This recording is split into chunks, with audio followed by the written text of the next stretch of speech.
Welcome, Pewter Report readers, viewers, and listeners to a brand new edition of the Pewter Report podcast, energized by Celsius, the official energy drink of pewterreport.com. Happy Friday, everybody. Hopefully you are having a fabulous Friday, a Fab Five, and hopefully you read SR's Fab Five today. It's a special Friday Pewter Report podcast because we are still in Indianapolis for the NFL Combine. We're heading out tomorrow, but not before doing one last podcast talking about a very exciting position, maybe not the number one need for the Buccaneers, but certainly in play with the topic of best player available. And we know the Bucs want to replenish some of their most important positions.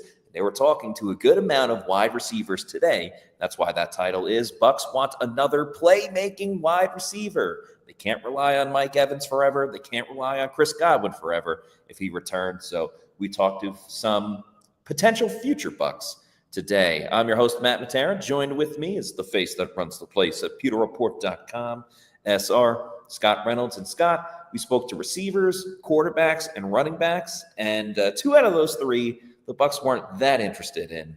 But one of those three had a lot of focus.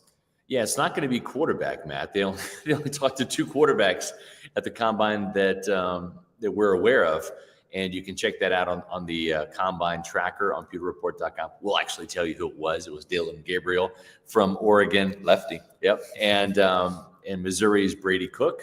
I don't think they're going to draft a quarterback today, but if they do, it might be one of those two. I think right now this team is probably focused on trying to re-sign Kyle Trask, and they have Michael Pratt also in the picture. They like both those backups. And then, of course, Baker Mayfield, your $100 million man, is quite the starter coming off of his second straight Pro Bowl season. So the quarterback, though, was not the focus of attention for the Buccaneers, but there were quite a few wide receivers that this team talked to today. We weren't kidding, folks. We planned and plotted this out last week in terms of the edge rushers and the linebackers, the defensive backs, the ball hawks, and then today, yeah, it's the wide receivers. And they talked to quite a few of those. I'm going to drop the Pewter Report Combine interview tracker in the chat for you so you can check out all of the names. We'll talk about the ones that they met with formally today, and there was more than a handful. I think there were 6 names. Yeah, a good amount. Started early and kept going throughout the afternoon.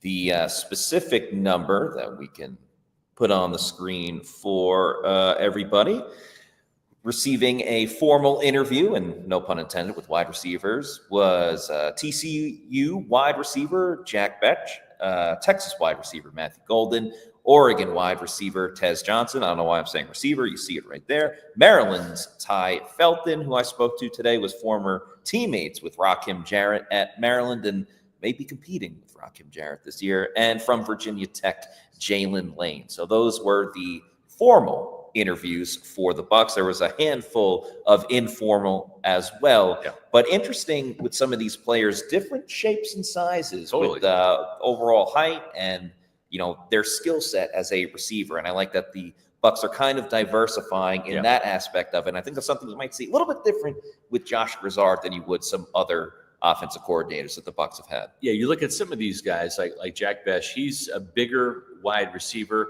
and more of a physical wide receiver. When I look at his tape, and he might sneak into the first round. He's got a lot of fans in the NFL scouting community. Had the game-winning catch at the Senior Bowl and really was TCU's go-to guy. Reminds me a lot of Cooper Kupp, Puka Nacua. He's a perfect fit, run after the catch guy, has some toughness, some strength, and some ability to separate for a bigger receiver, 6'2", and just some toughness. He's kind of like a workhorse type wide receiver. Kind of think Chris Godwin, maybe a little bit different shaped Chris Godwin, just a tad taller and longer, but still a really good wide receiver nonetheless. 215 pounds. And him and Ty Felton specifically, when I was watching them, felt like they were receivers that kind of go to the dirty areas. Yeah. And I think that's something that certainly Mike Evans will do, certainly Chris Godwin will do. I think Jalen McMillan really showed his worth on certain third down situations and making big catches in the end zone. And I'm not saying the Bucs need like an Adam Humphries type of guy, and a lot of these receivers are bigger as well, so it's not like from a size comparison. But somebody just willing to kind of break the zone type of defense, willing to get to the area and make the clutch catch on third down, I think is really important. And Felton, who you see on the screen there, we talked a lot about how certain teams and ourselves kind of value the production of what they did at the college level. I mean, 1,124 yards his last year and 9 touchdowns to go with it. That is unreal numbers at the college football level, where you're not playing as many games as the NFL. Did that in 12 games. Big with the yards after the catch as well. He can make a lot of guys miss, and the Terps threw a lot of screens to him.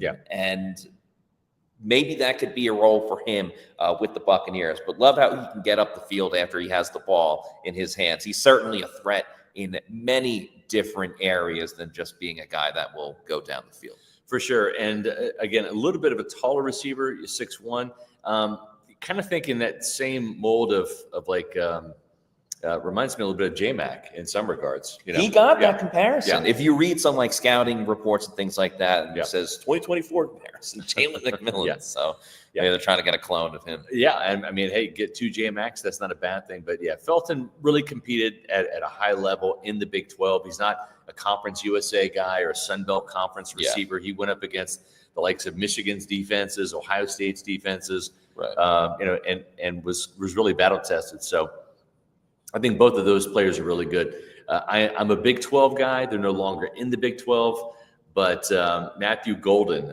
boy, this guy is absolute clutch money. He had a fantastic season at Texas, who's now in the SEC. And you just talk about some of the clutch catches. That playoff game against Arizona State, when Arizona State sent the blitz at the end, and he made the big catch in the end zone that obviously was able to tie the game up. Crazy stat with him that I found very interesting. So came very close to 1,000 yards. You and I were talking about that a little bit earlier. 987. 987. But what's crazy is his other 2 years prior at Houston had 988 combined receiving yards in 2 seasons. So he was 1 yard away from matching that production in 1 season with the Texas Longhorns. So it's a cool thing for me to see, because I don't think it's one of those like one-hit wonders. And we talked about this with other players at other positions, where it's like, why all of a sudden you only had 1 good year? Like, can you continue to build on that when you reach the NFL level? I think for Matthew Golden, the answer is a clear-cut yes, because it showed he got a little bit more talent around him with a better offense, and he was a shooting star. And the NFL, sure, there's some bad teams, there's great teams, but you're with the most talented players in the world in the NFL. So to me, that wouldn't be a concern at all. Tracks the ball really well, exceptional hands, great body control, knows how to get open, subtle route runner, very nuanced, and just everything he does. He's just a very polished guy. And 9 touchdowns. I love the touchdown production. He came up clutch in clutch situations. I think he's only going to get better. We saw that the last couple of years, like you said. Mediocre, okay production at Houston, but then really just had a fantastic breakout season for the Texas Longhorns. And and not the biggest guy, 6 foot, maybe 5'11". Right, but I think, sorry, not to cut you off, bigger. but that's exactly what I was going to say. And maybe it's because of the deep ball thing, but he plays bigger than he is. He's a huge deep threat down the field. He's a little like sneaky too. Like the way that he can just get behind defensive backs, I found very interesting.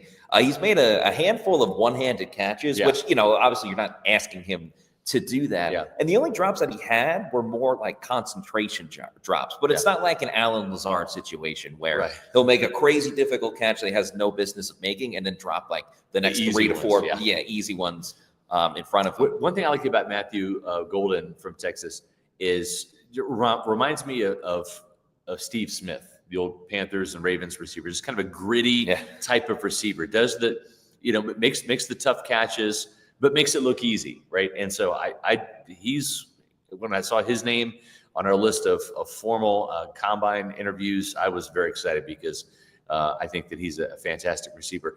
It seems to me, though, when you look at this list of names again, Tez Johnson, we'll talk about him in a second, and Jalen Lane, probably a later round draft pick out of Virginia Tech.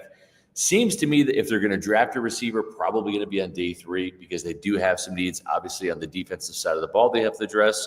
Edge rusher, inside linebacker, cornerback that we've talked about, probably drafting a nickel corner as well with Tyke Smith moving to safety. So it seems like they do want another wide receiver, but it has to either be the right player at the right time, meaning that, let's say Matthew Golden, let's say this team has a 2nd round grade on him and he's available in the 3rd round. Maybe that's too good to pass up. That was the thinking last year of Jalen McMillan. They had a second round grade on him and drafted him in the 3rd round. So, but it feels like, Matt, they're going to be drafting a receiver on day 3, maybe as early as the 4th round, maybe the 5th or whatever. But Tez Johnson was a player that I initially just about crossed off my list for me personally, because he's about $160, and you think Tank Dell is thin, and we've seen some durability concerns with him. But Matt, we go to the combine, and we hear the buzz around this guy from the Senior Bowl, where he absolutely just was unguardable. I mean, he was getting open with ease against everybody. Zone, man, one-on-one, team defense on 11. He just was a guy that was just basically you couldn't cover him. There are certain players, we call them every year Senior Bowl standouts, and kind of, really help their draft stock in that situation. And Tez Johnson is without a doubt one of them. And from what he did at the Senior Bowl, it wasn't just getting open. It was getting wide open. Yeah. It was making wide open defensive backs look silly. And sure, it's one-on-one. It's a little bit more geared towards, the receivers. But even when it was 7-on-7 and 11-on-11, he was still doing his thing in that instance. Can run any route that you ask him to do, has the speed. And going back to Josh Grizzard, let's remember when he was with Miami, he had the Tyreek Hills, the Jalen Waddles, not exactly, the big body guys like Mike Evans. And I think obviously it'll take someone with the Mike Evans type of size, but with someone a little bit smaller, a different type of, twitchiness and quickness might be a little bit more for the palate of Josh Grizzard than it was Liam Cohen. So certainly have to keep him on the board in that type of instance. I know the Bucs have tried to go with other size receivers before. There's one comment that mentions Jalen Darden, but Darden played at a much smaller school, and he was a touchdown machine. He played at North Texas. We're talking about him playing at Oregon. Right. And, the tough competition that they play year in and year played out. Ohio State twice, the eventual national champion, and actually beat him once. So the thing I like about Tez Johnson, though, and his, being on this combine formal invite, or I should say formal interview list with the Buccaneers, is speed. I'm expecting him to run a pretty darn fast 40-yard dash time. And that's really one thing. When you look at this wide receiving core, they don't really have a burner. They have Trey Palmer. I think he's falling out of favor with the organization. Rarely saw the field last year, 1 touchdown. And he just has not been able to connect with Baker Mayfield on those deep passes. And he's kind of a one-trick pony in regards to that. Didn't really show much in terms of being a punt returner. That's where I was disappointed. I know. Because if you want to get on the case of like a 5th receiver, fine, but they're not on the field that much. But he had opportunities, and we've seen it before. You make good plays on special teams, and you get some more opportunities to get reps at your respective position. In this case, wide receiver. And Trey Palmer just never made the most of this. He never, and this kind of goes back to Jalen Darden, but in this case, it applies to Trey Palmer. We never saw the fearlessness, in my opinion, that you need in a kick returner and in a punt returner. In this case, punt return specifically. Well, also, we didn't see the speed. I mean, his longest return was 17 yards for a guy that has sub 4.4 speed. I would expect him to have at least one, 30, 40, 50-yard return, but it never materialized. And I thought overall the Bucs special teams had gotten better. I know some people are angry in certain areas, but like return game and return coverage used to be like a nightmare for this team. And it's been much, much better, but they certainly don't have a dynamic weapon in the return game at the moment. Now, where is that on the rankings of all the other needs? Yes, sure. It's not at the top, but that doesn't mean you're not going to, try to address it either. It might be this guy, Jalen Lane, who is from Virginia Tech. Might be one of those guys that kind of like last year's Devin Culp, right? He was a 7th round draft pick, picked at the very end of the draft, but he was a formal interview at the combine. And that's kind of the situation here. Not all the formal interviews are going to go to the guys that are going to get the premium draft picks. You have to kind of spread those out a little bit. And Jalen Lane's a player that they like because he does have the ability to do punt returns. He had a punt return touchdown last year. Maybe he's involved in the kickoff returns. He is more of like another Cam Johnson type, where he's good on the end arounds. He's kind of a gadget receiver a little bit, very quick, very explosive, very electric player, but doesn't really have a ton of production at Virginia Tech. Yeah. So again, I like this though. Like we heard some frustration from Todd Bowles about Cam Johnson. I like him. Yeah, but just be available. Be available. When he's on the field, he's great. But the problem is he's been hurt a lot. So get a guy like Jalen Lane, either as an undrafted free agent or as someone that you pick in the 7th round, and have him compete with Cam Johnson and made the best man win and also Trey Palmer, throw him in the mix too for the punt return job and see what happens. We're honestly probably not even talking about Jalen Lane if Cam Johnson was able to just be available. And I'm not saying replicate what he did in training camp, because he had one of the best training camps out of anyone on the Bucs this previous season. But if he holds on to that touchdown pass that was thrown to him earlier in the season, if he was able to show what he can do as a punt returner, the Bucs probably aren't even thinking about this position at the moment. But, it opened the door for a couple of people, and it's not going to be the number one competition this year, but the competition for receiver 4, 5, and 6 and who's going to be their returner is certainly one storyline for this next season. Speaking of lines, that little line at the bottom, we're going to give a shout out to our Pewter Platinum members, as you do each show: Scott Federico, Rathel Gordon, Noah Parr, Scotty J, Dave Anderson, Eric McMillan, Zach Jarvis, Hezo813, Ash Fishpool, Joel Elrican, Sam, John Dale Morris, and Zach Brannigan. Thank you so much for your continued support here at Pewter Report by being Pewter Report TV channel members. Just wanted to let everybody know that we greatly appreciate the support from our Pewter Report TV channel members, because you all helped us get to Indianapolis for the combine coverage. And if you want to show your support for Pewter Report, become a Pewter Report TV channel member. And we greatly appreciate that. We've got 4 different levels: Pewter People for $3.99, Pewter Pros for $6.99, the Pewter Premier level is $9.99 a month, Pewter Platinum members $24.99 a month. So if you can, please help us out. Find the membership level that's right for you and your budgets, and join our list of growing Pewter Report TV channel members. We greatly appreciate the support, and we love coming to events like this because it helps us with our draft coverage. You know what? At the end of the day, that's what y'all want to read, and that's why we're here. And we also just had a new Pewter Report YouTube channel member. So thank you. Shout out to Keita Villain. Thank you so much for joining our expanding Pewter Report YouTube channel member group. So thank you so much for that.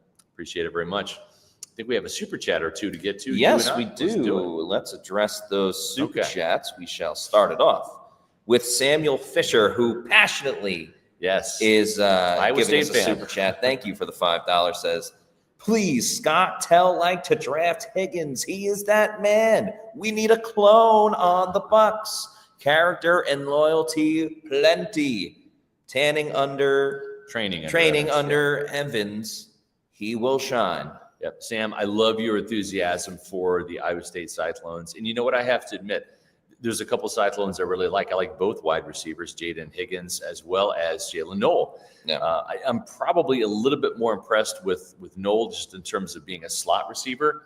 But Higgins does have some good size. Certainly did a lot of good things. Had a touchdown at the Senior Bowl. And I don't think the Bucs could go wrong with either one.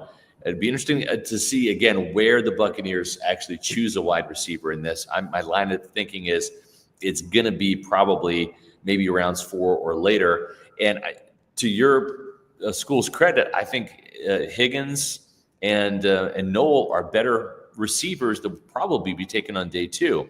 I think both those guys are gone by the 3rd round, but we'll see. Both good players. I like them both. I don't know how I would handle having Cyclones in the Bucs locker room to cover, especially around Farmageddon. That might be a little painful, especially for me. But they're good players, though. We have another comment, this one from a Pewter Report YouTube channel member, Callie Bucks, who's now been a member for 6 months. Thank you so That's much. awesome. We appreciate all of your support. Says McMillan falls to 19 and Evans molds his successor like Vincent Jackson. Just kidding. I am dreaming. I love Tez McMillan. He's a fantastic receiver. He's a top 10 pick. He didn't meet with the Bucs, unfortunately, but I was very impressed with his press conference today up at the podium. Just you get certain players, some are like very comfortable in their own skin and like they kind of enjoy the little glitz and glamours. He definitely fell in that category. There's others that you don't get interviewed that much during the season. You're not comfortable with it and it comes off the wrong way. And, that's fine. That doesn't, ultimately determine how you're going to do on the field. But I was very impressed at his press conference today. He's also a former volleyball player. So, I was a big fan of his for that. Hey, I was impressed. He put on the show against Kansas State. We beat Arizona this year, but mad props to that guy. He's a fantastic receiver. Does remind me a lot of Mike Evans and also like Roma Dunze, a guy that went in the top 10 last year out of Washington to the Chicago Bears. Samuel Fisher with another $5 super chat. Thank you again. Says, if Bucs draft Noel or Higgins, I will become a Pewter Premier member on the spot. All right, we'll keep that in mind. I will call Jason Light right now, and that's for you, Sammy, by the way.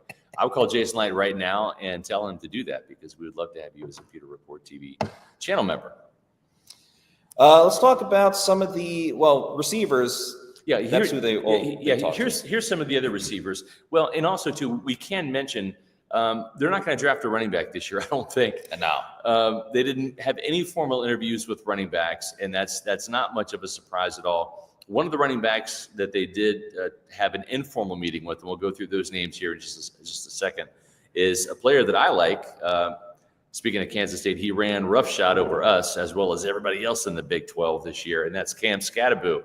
This guy is he's a bowling ball. He's like a little mini Mike Allstott in terms of how he runs, but he also threw a touchdown pass against Texas in the Big 12 championship game. I was rooting so hard for the Sun Devils in that game. Look at those uniforms. Look at Sparky in the helmet. That is such a classic uniform.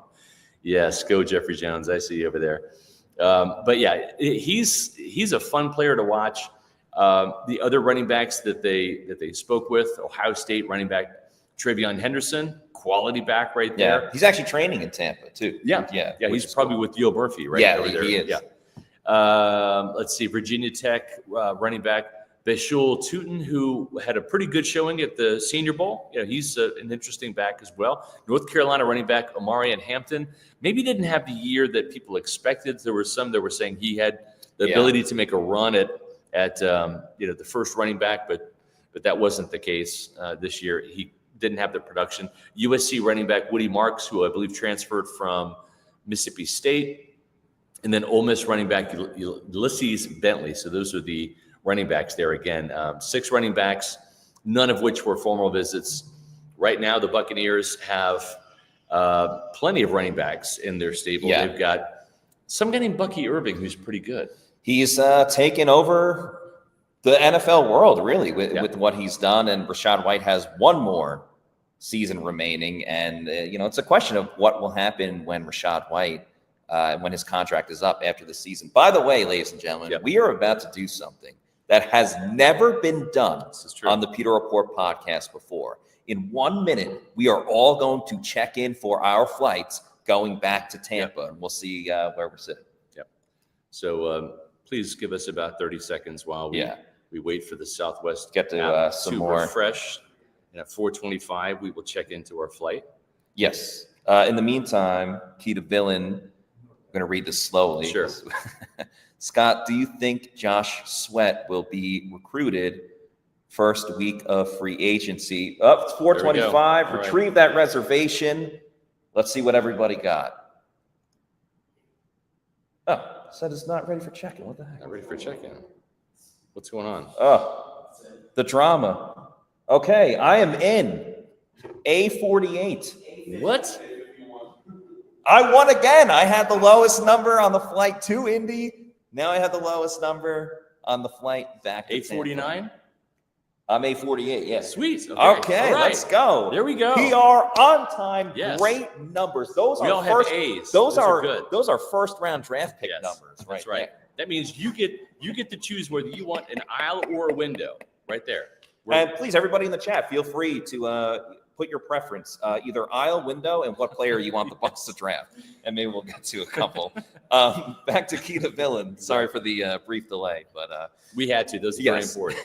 Nobody wants to sit like in the middle seat. So. Yeah. Scott, do you think Josh Sweat will be recruited first week of free agency, or will Light explore other options first? Sweat is 27 and in the middle of his prime right now. We can use him. I haven't heard a lot of buzz about Josh Sweat. Doesn't mean that they're not going to talk to him or recruit him or sign him, but I don't have a feeling that the Bucs are going to spend big money on a pass rusher. There's not a lot of great options. Sweat is one of those, but is he a great option or is he a very good option? I don't know that he is as dynamic maybe as they want him to be. He's a little bit like Yaya Diaby in his rush style. And I think they want more of a complementary style. Joseph Asai from Cincinnati is going to come a lot cheaper than Josh Sweat. He's also a lot less productive and heralded as well. 5 sacks last year. But I think they're looking for the next Shaq Barrett type. Mm-hmm.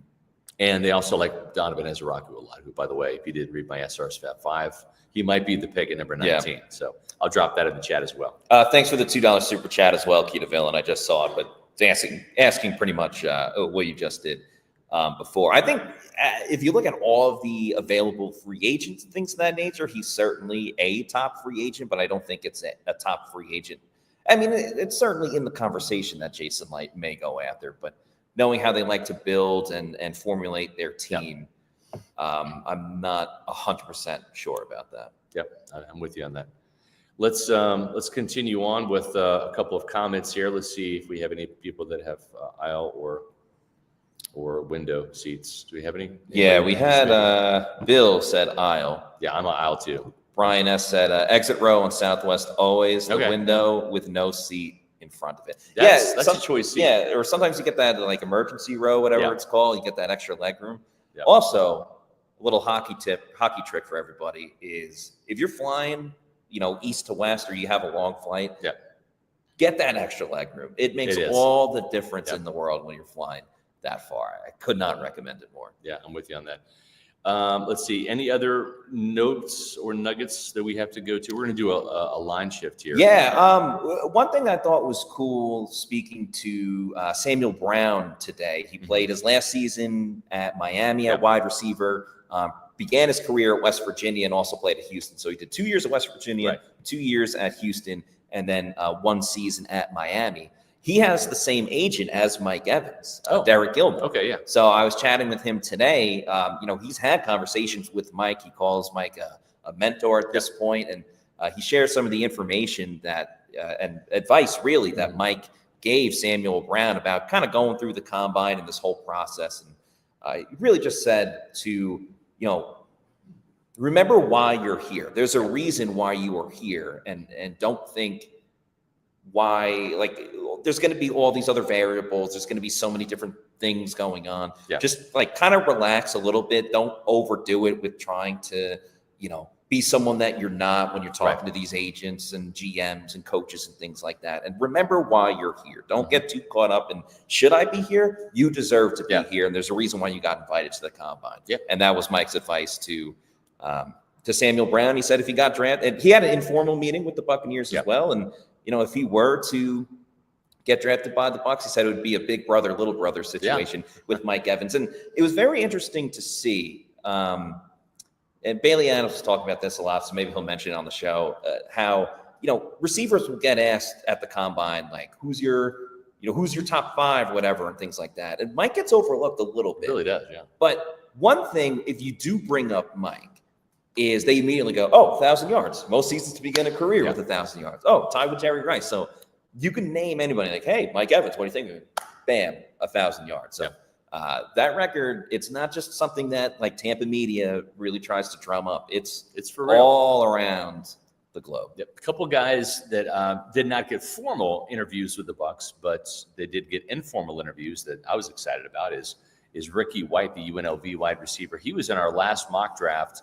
Really like his game. He's definitely a day 3 kind of guy that is a bit of a sleeper. And there you see him with Kobe Bryant, who got a formal interview with the Bucs. Yep. Ran a 4.53 in the 40-yard dash too. That's about right. That's about how we figured Kobe Bryant would run. The other receiver that I really like on this list too, and I'll just run down the names of the informal interviews with the wide receivers.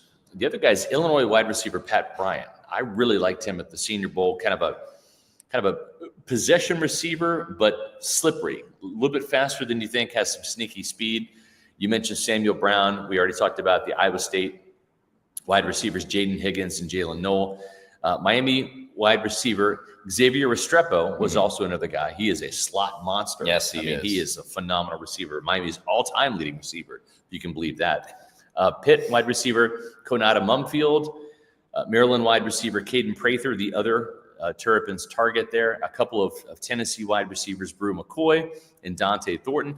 Thornton is an interesting cat because you talk about deep threat. He didn't have a ton of catches, but holy smokes, the average that he had was just incredible in terms of the yards after catch and the receiving average. He averaged 25.4 yards per catch, 26 catches for 661 yards and 6 touchdowns. Getting a quarter of the field every single time you touch it. He's a bigger wide receiver, 6'4", 185 pounds.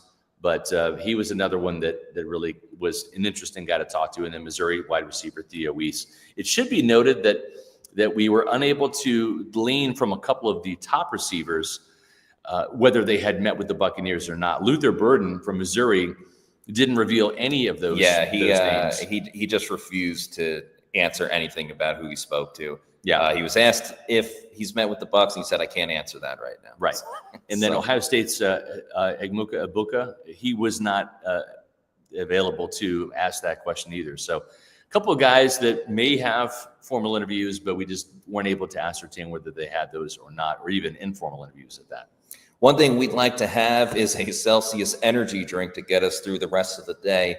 Of course, Celsius is the official energy drink of PewterReport.com. They have so many fantastic flavors for you to enjoy. My personal favorite is the Arctic Vibe. You've heard us talk about the Playa or the Playa Vibe, which is a pina colada flavor. You see on the screen there, the watermelon lemonade. You can't go wrong with any Celsius energy drink. So if you need to know where to find one, maybe you're out of town like we are in Indy on a work trip or a vacation or something like that. You need to know where to find a Celsius energy drink.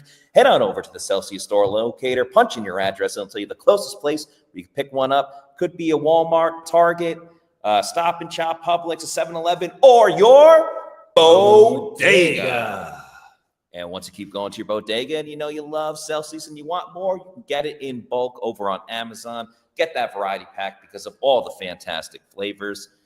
Have it sent to your place of residence whenever you want. It's completely at your leisure. Just make sure you're drinking Celsius energy drinks, the official energy drink of PewterReport.com. Adam Slaban and Bailey Adams are coming on. Adam, what's going on? What'd you see from the Combine today? Yeah, so as Matt introduced me to the podcast, Bailey's here joining me. The first thing that I saw at the Combine today was talking to some of the wide receivers that both Matt and Scott mentioned.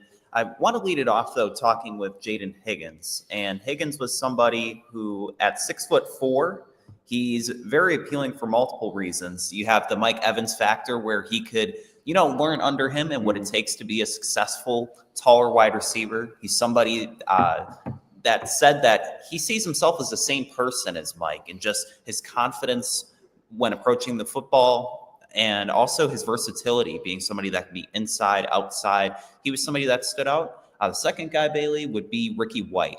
Ricky White, Scott alluded to, he didn't just have 1, 2, or 3 block punts. He had 4 block punts last year for UNLV, winning Mountain West Special Teams Player of the Week. A day 3 guy, but somebody who's very mature. He has production, 2 1,000-yard seasons, who could find the end zone. Those are 2 of the guys that stood out to me. What about you, Bailey? Yeah, I just want to say real quick on Jaden Higgins and also Jalen Noel, the 2 Iowa State receivers. I talked to Malik Verdon, the Iowa State safety, yesterday. Heard a little bit of him talking about both of those guys and what makes them so unique, what makes them so difficult to cover. And both of those guys, I will say, are both really interesting prospects that I'm a fan of, and I don't know if it'll be, if it come to fruition with the Bucs, but I think they're going to want to have really good careers. But as far as who stood out to me today, who I talked to, Scott and Matt talked about him earlier. Tez Johnson, got to speak with him, for a little while, and he is somebody who does not lack confidence, and I think he has the right mentality about his size. Obviously, one of the first questions he was asked, I think the reporter who asked it even said, like, let's just get it out of the way. What do you say to those who talk about how small you are, your weight? And, he's 5'10", 165. He said a couple times in response to this question, he says, we're not bodybuilders out there. He goes, he knows that, he's a little on the slighter side. He said that he does make it a priority. He's trying to add weight, and he does, take his body very seriously. He said that God just blessed him with a slight frame, and he's just, so he's, on nutrition plan, he's on all that stuff. But, when you watch him play, it's like, it doesn't matter. It's just, his speed is unbelievable. He was asked about like what he thinks he'll run tomorrow at the 40-yard dash. He said, if you blink, you might not see me. So again, that confidence was really, really evident. And even in that first question was asked, like, what about your weight? He said, I kind of tell these scouts and tell these teams, whoever drafts me, you're going to win a Super Bowl with me. So again, like he believes strongly in himself, and we saw him at the Senior Bowl getting open. He was impressive at the Senior Bowl. Probably had one of the best weeks. If it wasn't for his size, he'd be just talked about so much more. I think it was probably of the receivers there. I know Jack Bech had a really good week and a really good Senior Bowl game. And I'll talk about him in a second too, because I have to speak with him. But yeah, Tez Johnson, one of the more impressive ones at the Senior Bowl. And I know the comps are like Tank Dell, and there are a little bit of it's weird with Tank Dell because obviously smaller guy. He's both of them are listed at 5'10", 165. Tank Dell, obviously 2 season-ending injuries in his first 2 seasons. More like freak accidents. So I don't know that it really has a whole lot to do with his size. I mean, I'm not a doctor. I don't know, and I'm not great with whether it has anything to do with that. But he fractured his fibula his first season, and then this past year, obviously, was that freak injury with that left C.J. Stroud really emotional, where he kind of just tore up all like the ligaments in his knee. So really unfortunate. But when he was on the field, 1,376 yards and 10 touchdowns over his first 2 seasons. So there is obviously a place in the league for Tez Johnson. His speed as a field stretcher. I think he's a really, really interesting guy to look at, and I wouldn't overlook him.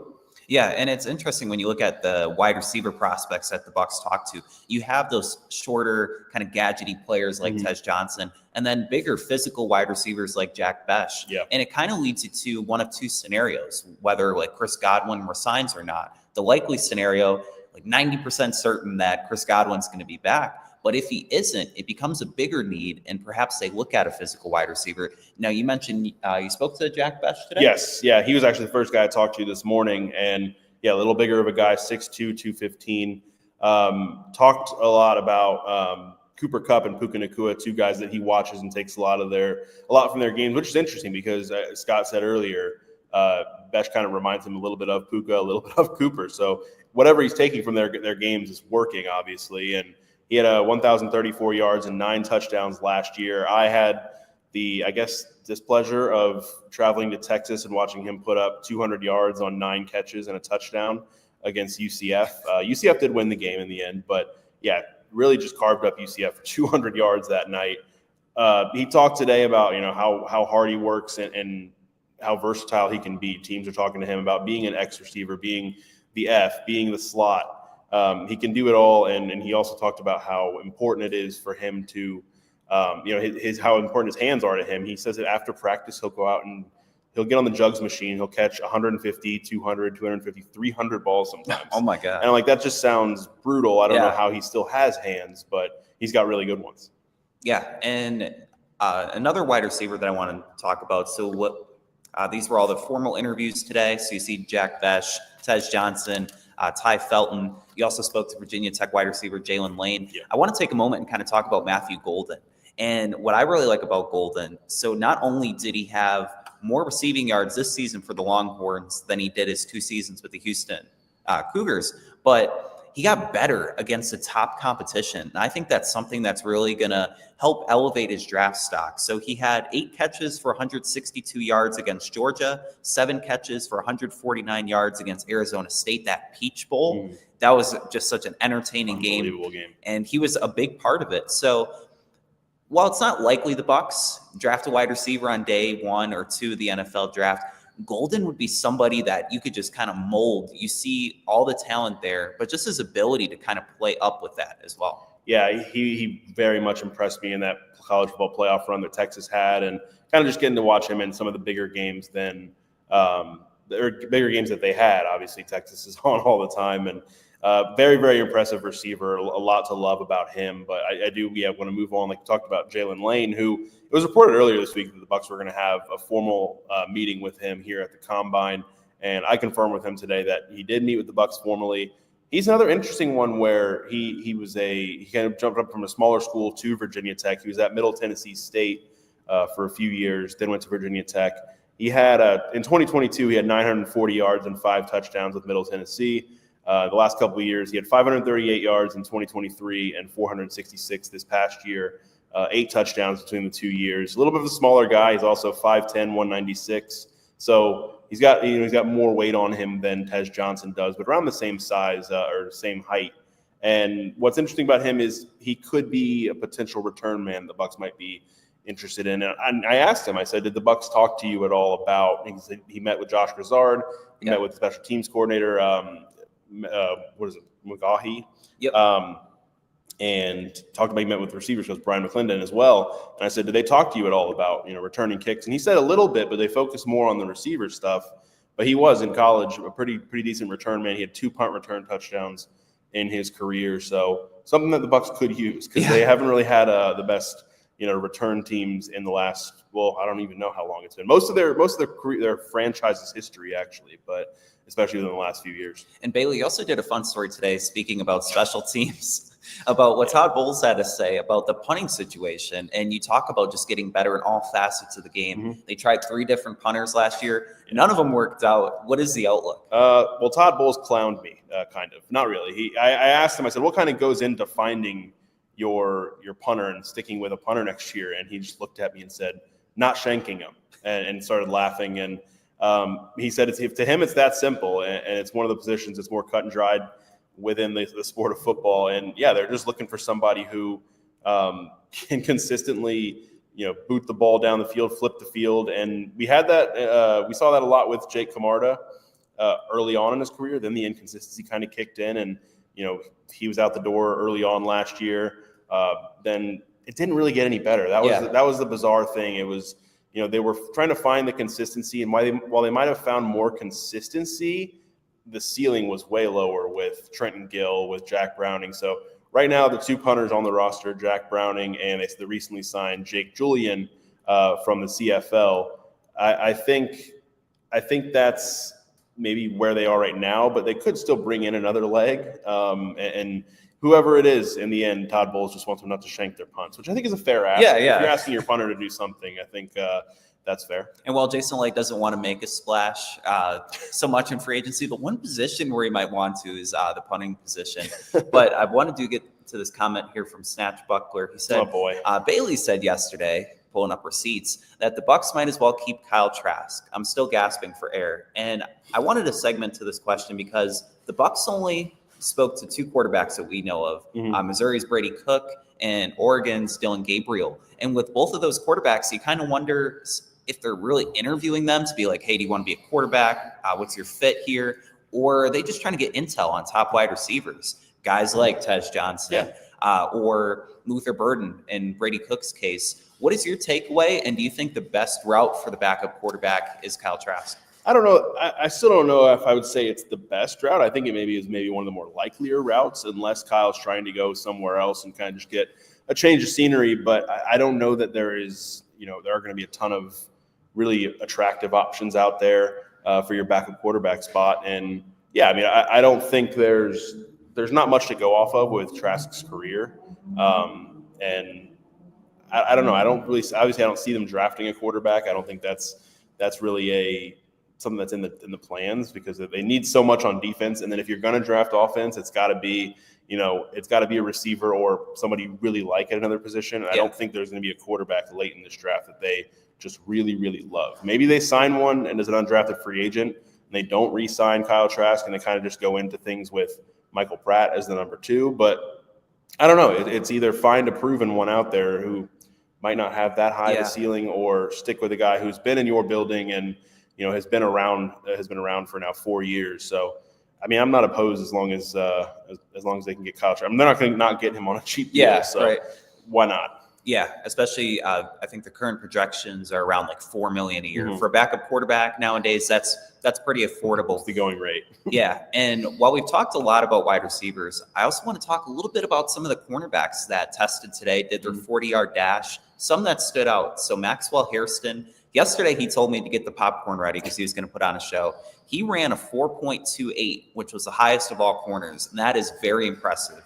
Darian Porter from Iowa State, we talked a lot about. Tested really well. Yeah, he tested really well, ran a 4.3. And we talked a lot about Jaden Higgins, Jalen Knoll. He's another Cyclone to maybe watch for. And then Jahdae Barron out of Texas. He's a little bit smaller, but he's really strong in zone. He has that ball production. He ran a 4.39. And just for reference, with the Bucs maybe looking to move Tyke Smith around from nickelback to safety, he ran a 4.46 last year. So these guys are really quick and potential cornerback fits. Yeah, I think so. And I know, I believe Darian Porter didn't meet with them formally. Is that correct? But it was funny. Josh Capo from Pewter Report obviously just put out a couple of minutes ago. I saw he posted Zion McCollum's RAS score compared with Darian Porter's. And obviously Zion McCollum with a perfect 10 at, 2022 when he was drafted. And I believe as of right now, Darian Porter's is a 9.99. So he's right up there as far as the athletic profile that the Bucs loved with Zion McCollum. And while they maybe didn't meet with him formally here, that doesn't mean they're not going to draft or they're not interested, because obviously they can still bring some of these guys in on their top 30 visits, or in the case of Kalijah Kancey, they didn't even talk to him at all during the pre-draft process. He had no idea they were interested in him until they called him on draft night. So yeah, while we take a look at these guys that they've met with here, they're interested in, sometimes they do fly under the radar and kind of go stealth mode with some of these guys.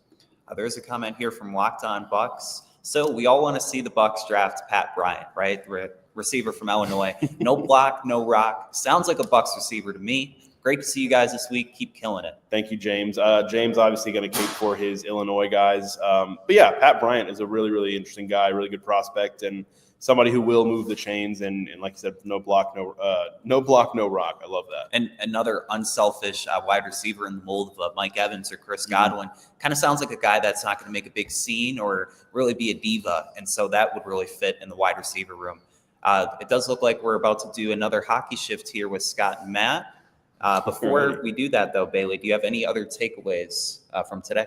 I think I'll echo what they said earlier. Obviously, there was the fact that we went into today thinking, okay, they're probably going to be talking to a lot of wide receivers. And Matt and I mentioned on yesterday's show, maybe they do start to look toward the future with the running back position, because obviously Rachaad White is going to be a free agent after this year. This is a contract year for him. So we said, well, maybe they get ahead of it and they start to look toward the future with that. And upon further review, Matt and I talked about it earlier, that's maybe not going to be the case. They didn't meet with a ton of running backs here in Indy, and maybe that's not something they're looking to do. They still could, but I think they might go into the season, obviously, with the group they have, which Jason Light said earlier this week is, a really good running back room. Obviously talking about Bucky Irving, talking about Rachaad White, and talking about Sean Tucker. He said Sean Tucker, I think you were the one who told me that. You said on a radio show this week that Sean Tucker could start in some other teams. So really, really strong group that the Bucs have here. And I think if they do add a running back, it will be in the mold of like a Sean Tucker, where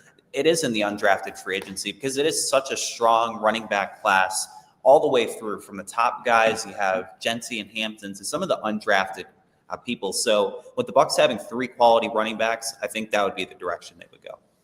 Jason Light did say that he thought it was a really good running back class. It's something that we talked about. This is Matt, by the way, if you couldn't tell by the voice. And something else that we talked about earlier in the week is the fact that the Bucs also like having running backs be their kickoff returners. And Sean Tucker did it a little bit. was okay. Had some like odd snafus of like not catching the ball at the goal line, letting it roll into the goal line. And, it was a first year new rule in the NFL. Took some time to, acclimate to it, but you won't see a running back until day 3, maybe with their last pick, but who knows? Maybe an undrafted free agent becomes the next Sean Tucker. That's right. And if you're looking for your next meal, because it is dinner time, it's 5 o'clock. Well, the place to go is Walk-Ons because they've got some tremendous food, and you can watch the combine tonight and also enjoy a happy hour. Yes, you can. Yeah, so what happened out there tonight? We struck out at home with leftovers, then we remembered Walk-Ons. What effect did the situation have? Spirit soared. Nick took on a burger. Jen obliterated her ribeye po' boy. And speaking of spirits, Laura even scored a real tasty cocktail. She needed that. Any lessons learned today? Yeah. Head straight to Walk-Ons. Scratch-made dishes, wall-to-wall TVs, craft beers, and cocktails. Walk-Ons for the win. That's right. You can get some rewards at Walk-Ons now. Earn, save, and win with the new Walk-Ons Rewards app. And when you do that and you download it and you sign up for it for the first time, you're going to get some free mozzarella logs. That's right. They're not sticks, they're logs. I can make a meal out of them. They're so good. They're my favorite appetizer on the menu, and they're yours free when you download and use the Walk-Ons Rewards app. Plus, when you try their wings, which are absolutely fantastic, with the new, for a limited time only, Southern Bourbon Sauce, you're going to earn 100 bonus points just for trying the sauce. How about that? So 100 bonus points just for trying the Southern Bourbon Sauce on their amazing wings. So there are a couple of different ways that you can get some goodies with the new Walk-Ons Rewards app with that bourbon sauce, and get the free mozzarella sticks when you sign up today at Walk-Ons. 3 locations in the Tampa Bay area: Wesley Chapel, by my neck of the woods, down by Matt Matera is the Midtown Tampa location by the stadium, and out there in Lakeland as well. So visit Walk-Ons for all of your sports, entertainment, and some great food. As we close out the show, just kind of putting a bow on everything, recapping the week a little bit, felt we learned a lot about the Bucs. We knew that they wanted to go defense, but just in terms of the style of defensive players that they wanted, who specifically that they're looking at, every formal meeting doesn't mean that that player is coming to the Buccaneers. But again, I think one thing we've tried to harp on is the whole Kalijah Cansey thing with, keeping it a secret and not meeting with him at all. That's more of the exception to the rule. That's exactly right. The Bucs value the Senior Bowl a ton, and they value their formal interviews, which is, why we keep coming back to these events like the NFL Combine. Formal interviews last year with the Buccaneers: Graham Barton, Chris Braswell, Jalen McMillan, Tyke Smith, Devin Culp, and Michael Pratt, the quarterback they wanted to draft in the 7th round, but they ultimately ended up getting when he was released from the Packers. So that's an awful lot of Buccaneer players from those formal interviews. The Buccaneers put a lot of stock in high-character guys. Jason Light does not want to be bothered in the middle of a Saturday night sleep at 2:30 in the morning with the phone call saying that one of your Buccaneers has run afoul of the law. Good guys, high-character guys, team-first players. Team captains, that's the type of guys they're looking for. They're looking for, Matt, the next Tristan Wirfs, the next Antoine Winfield Jr., the next Baker Mayfield. They're looking for guys that are absolute stud players, but also stud people, guys like Levante David and Mike Evans. And we'll find out the future of Levante David soon enough. Free agency is right around the corner. Yep. Next week we have Bucs battle plans coming up, where we come up with our own ideas and thoughts on how we would construct the Buccaneers team, with also, considering how the team would actually do it as well. So a lot of great stuff coming up next week. Free agencies right here. Yeah. We'll find out when the Chris Godwin deal gets done. And before you know it, the draft will be arriving. Speaking of the draft, that's coming up at the end of April. We've got about 2 months until the draft, less than 2 months. And we have a goal. We're at 17,600 subscribers. We'd love to get to 20,000. That might be too lofty of a goal, though, right now. But we're shooting for 19,000, right? That's going to be the goal. Let's get to 19,000 by the draft. We're about 1,400 away right now. That's 700 a month over the next 2 months. Help us get there. Make sure you subscribe to Pewter Report TV. Hit the subscribe button. It's free. And you can join us. Also, hit the notifications button. When you do that and you're a subscriber to Pewter Report TV, every time that Matt or myself or Adam or Josh Capo puts out a video on YouTube, whether it's a Pewter Pulse or whether it's a Pewter Report podcast, whenever we go live or we have a video, you're going to get a notification of that. So please do that. I hope you enjoy our video content at Pewter Report TV. Yeah, and we'll still have YouTube content on our YouTube channel. So if you're not already doing so, please subscribe to all of our social media. We are at Pewter Report on X, Facebook, and Instagram. And our YouTube channel is Pewter Report TV. So please like and subscribe and leave a comment on this episode and video as well. That's going to do it for us live from Indianapolis. For Bailey Adams, for Adams Levon, for Scott Reynolds, I'm Matt Matera saying thanks everybody for watching, and we'll see you soon for another edition of the Pewter Report podcast. Out.